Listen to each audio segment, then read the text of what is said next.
Amatan beto ginen. Ondio bera an ediru an kontrol dokumendi pagi.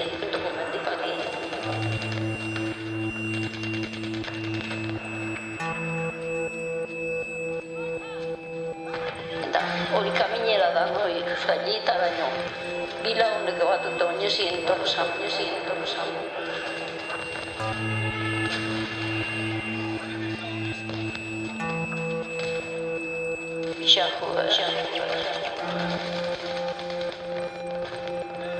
Zentraliata sartu den tripatik.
Solo le pido a Dios que la guerra no me sea indiferente.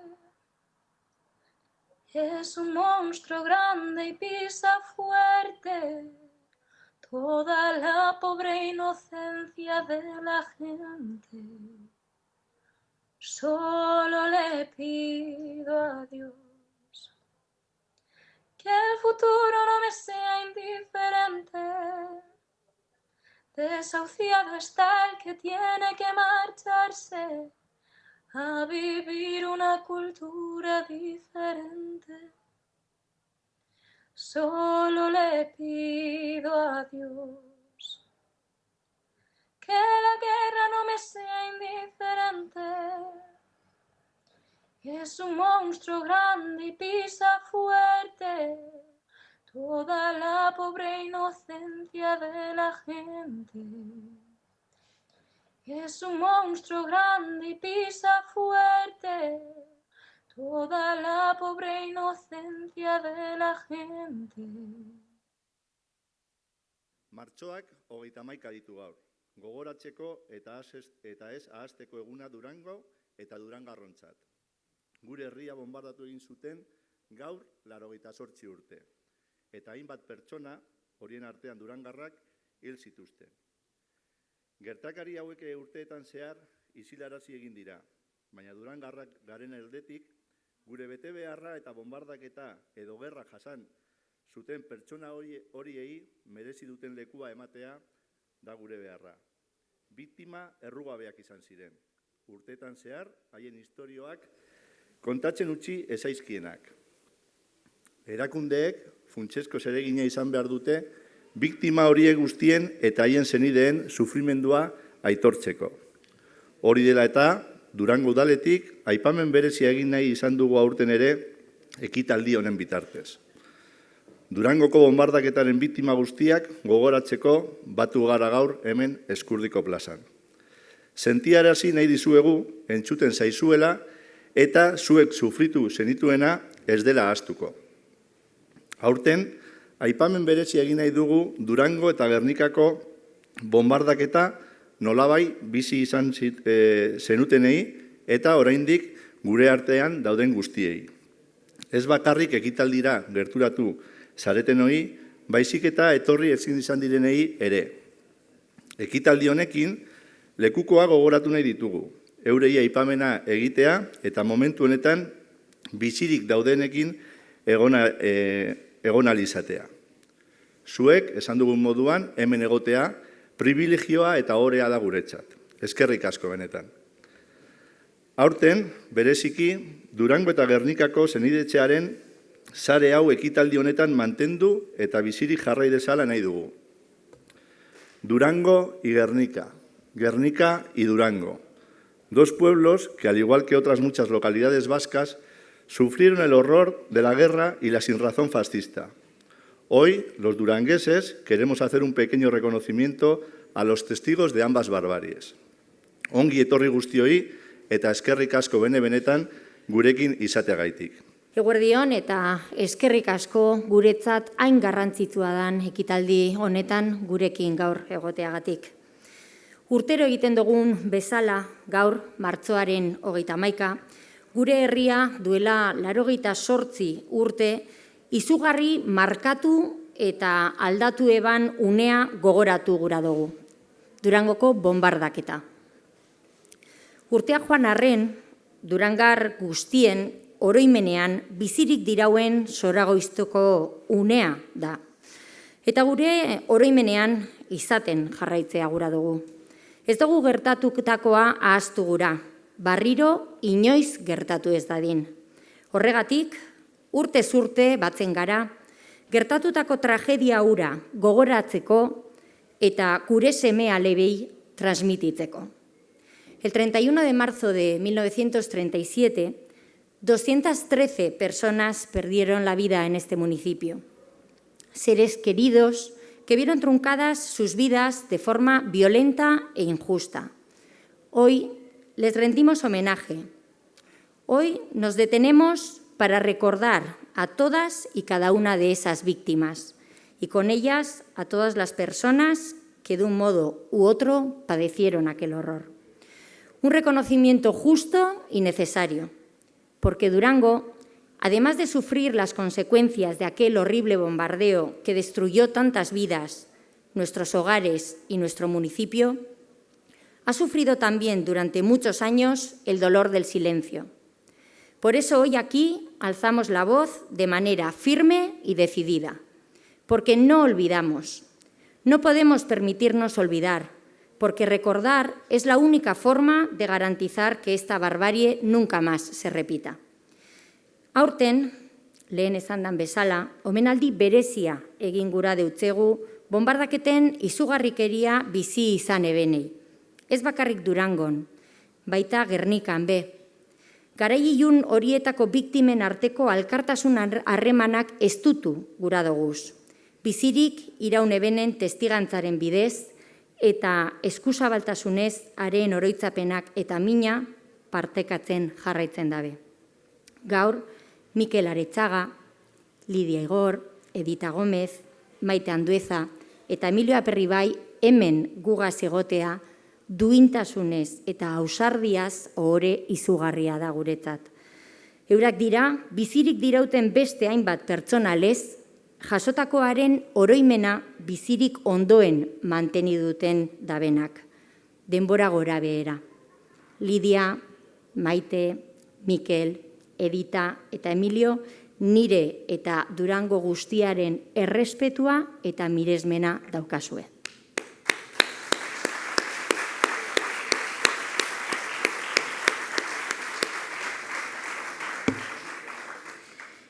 El bombardeo de Durango dejó una huella imborrable en sus vidas y en la de tantas y tantas personas en Durango, Gernika, Otxandio, Elorrio, Abadiño y en otros lugares que aún llevan en su piel las cicatrices de aquel sufrimiento. No hay manera de borrar esas marcas, especialmente para quienes, a pesar del paso de los años, no han podido recuperar a sus seres queridos. Esas familias siguen esperando respuestas, siguen esperando la paz que en su momento les fue arrebotada. Horregatik uste dugu, irmotasunez, funtsezkoa dala belaunaldi barriek gure herriaren historia ondo ezagutzea eta memoria historikoaren balioa ulertzea. Guztiz garrantzitsua da, akatz berberetan eror ez gaitezan eta justizia, erreparazioa eta batez be bakea balorauko dauzan gizartea alkarregaz eraiki daigun. Ahazten badugu, errepikatu egin daiteke.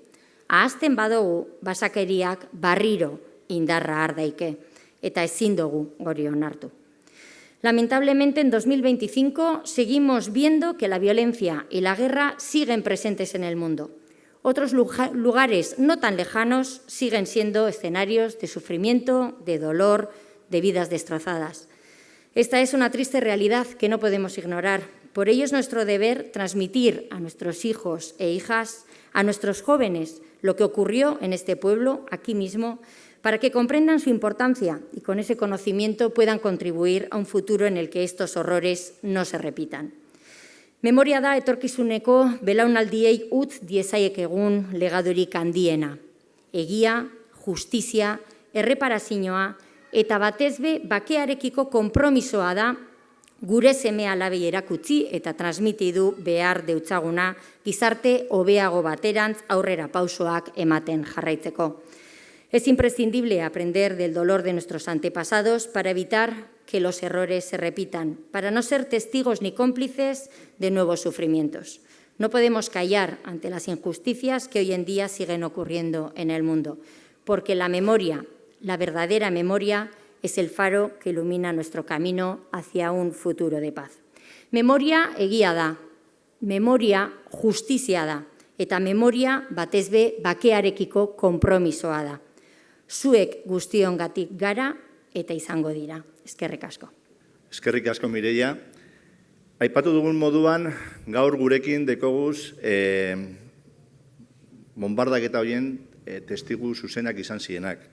Mireia aipatu berri ditu, Mikel Aretxaga, Lidia Igor, Edita Gomez, Maite Andueza eta baita Gernikako ordezkarilez Emilio Aperribai. Hasiko gara Durangoko lekukoekin, esan didate, azkenengo momentuan, Mikel Arechaga se ha animado a subir aquí a decirnos unas palabras. Entonces, sin más dilaciones, le vamos a invitar a que suba aquí y que nos diga unas palabritas. Eskerrik asko. He venido aquí como durangués y recordar los tiempos que pasamos con esto de la guerra. Yo entonces tenía 4 añitos, 5 para cumplir. Ahora tengo 92. He vivido todo ese tiempo con el recuerdo de aquello. Esperemos que no vuelva a ocurrir semejante cosa. Ya ha leído la alcaldesa lo que ha sufrido este pueblo, lo que hemos sufrido todos, y nuestro deseo es que no se vuelva a ocurrir.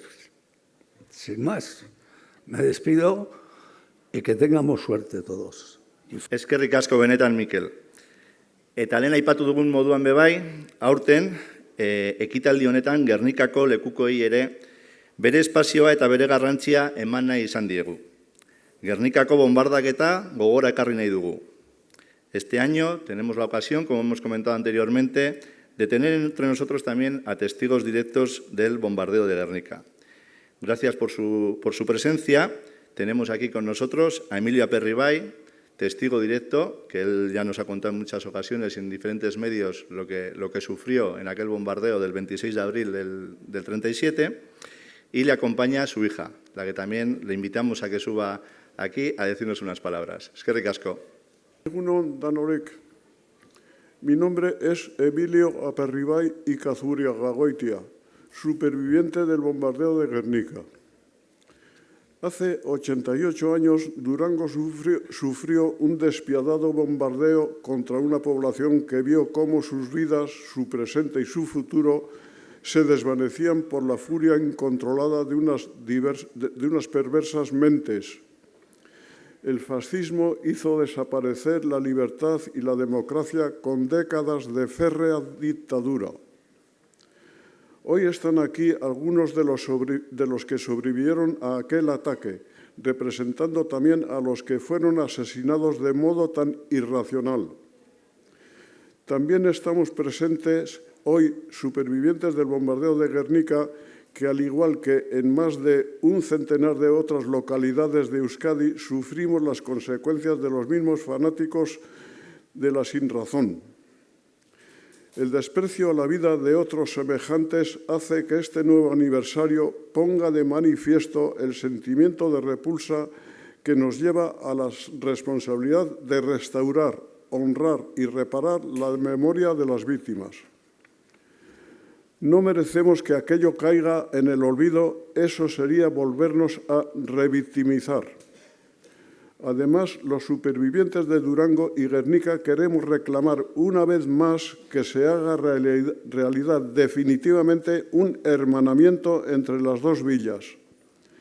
Somos municipios vecinos que con mucho en común, las mismas raíces, cultura, lengua, historia, y ambos fuimos atacados con planificación militar. Por ello, apelamos a la voluntad y empatía de los dos ayuntamientos. Por último, no debemos ignorar las violaciones de los derechos humanos y la falta de asistencia sanitaria y alimenticia que siguen produciéndose en Ucrania y Gaza, así como en otros muchos lugares que están padeciendo conflictos bélicos. Aprendamos todos del pasado para que pueda existir un futuro libre de guerras que solo demuestran la debilidad de la paz. Muchas gracias, Emilio. Eskerrik asko. Ekitaldi instituzional hau hainbat lekutan egin da urteetan zehar. Leku guzti horiek izan dira izugarrikeriaren eta sufrimenduaren lekuko isilak. Gaur, biktimei errekonozimendua egiteko, Eskurdiko plazan aurkitzen gara. Eta esan behar dugu, frontoi zaharreko hormek, horatzean ikusi alduguna, hitz egingo ahal izango balute, gauza asko kontatu ahal izango zizkiguten. Berez, Durangok pairatutako lehendabiziko bombardaketa hori, frontoi hau eta gertuko den tren geltoki izan baizuen helburu, 1936ko irailaren 25ean. Alboan dugun frontoi zaharreko horma horretan, zati horren metraia aztarnak erakusten dute moduan. Apuntaba que todos los lugares en los que se ha celebrado o se ha pretendido celebrar el acto institucional, tengo entendido que este año uno de los emplazamientos era el convento de Santa Susana. Como todos sabemos, en dicho convento, ese bombardeo de las 8:30 de la mañana causó 13 víctimas. Por diferentes motivos, sobre todo barreras arquitectónicas, pues no ha podido llevarse a cabo en dicho emplazamiento. Pero bueno, recordaba que los diferentes lugares, por desgracia, que tenemos en la villa, diferentes puntos nos muestran o podrían haber sido, digamos, escenario de este acto. Por ello, hoy desde aquí, desde esta plaza de Ezcurdi, también queremos volver a reclamar un mundo en el que todas las personas podamos vivir en paz, sin ningún tipo de violencia. Une honetan, hemen bertan, biktima guztiak omentzeko lore eskaintza burutuko dugu. Lore eskaintza hori egiteko, alde batetik, Mireia Alkoro Iribe eta Jessica Ruiz udal gobernuaren ordezkariak izango ditugu. Hoiekin batera, Gernikako lekukoen ordezkariak bebai lore eskaintza egingo dute.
Esperamos que este pequeño acto sirva para seguir uniendo, haciendo honor a la verdad y buscando las maneras como sociedad para que el día a día de todas las personas pueda ser una vida en paz.